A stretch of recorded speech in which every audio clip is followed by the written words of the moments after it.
नमस्कार, मी वृषाली पाटील बातमीपत्रात आपलं स्वागत करते। सुरुवातीला पाहूया जागा वाटपासंदर्भातल्या टॉप 9 बातम्या। जागा वाटपाबाबत राजधानी दिल्लीत रात्री महायुतीची महत्त्वाची बैठक। अमित शहा आणि जेपी नड्डांसोबत चर्चा होणार। मुख्यमंत्री शिंदे, उपमुख्यमंत्री फडणवीस आणि अजित पवार सोबतच प्रफुल्ल पटेलही उपस्थित राहणार।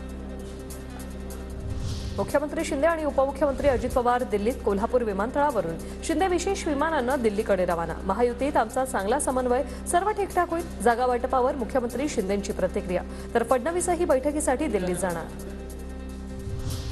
अजित पवार महायुतीच्या बैठकीसाठी दिल्लीत दाखल। महायुतीच्या बैठकीआधी प्रफुल्ल पटेलांच्या घरी बैठक सुरू। सुनील तटकरे, अजित पवार बैठकीसाठी पटेलांच्या दिल्लीतल्या घरी।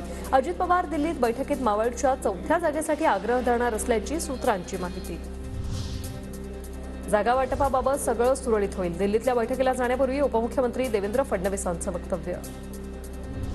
भाजपने महाराष्ट्रात लोकसभेच्या 35 जागा लढवाव्यात। संघाच्या यंत्रणेकडून भाजपच्या वरिष्ठ नेत्यांना सल्ला। भाजपला 35 जागा मिळाव्यात। राज्यातील नेत्यांचा दिल्लीत आग्रह। मवियात विदर्भातील 10 जागांबाबत तिढा। ठाकरे गटाचा रामटेक, यवतमाळ, वाशिम आणि बुलढाण्याच्या जागेवर दावा। मात्र रामटेकच्या जागेवर काँग्रेसचाही दावा।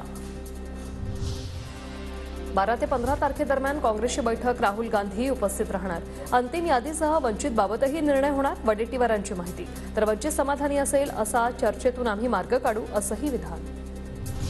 टाकाऊ जागा नाही तर जिंकणाऱ्या जागा द्या। फक्त फायद्याचं तुम्ही पाहू नका। आमची मतं हवीत तर मग बैठकीतून बाहेर का ठेवता? वंचितचा महाविकास आघाडीला पत्रातून सवाल।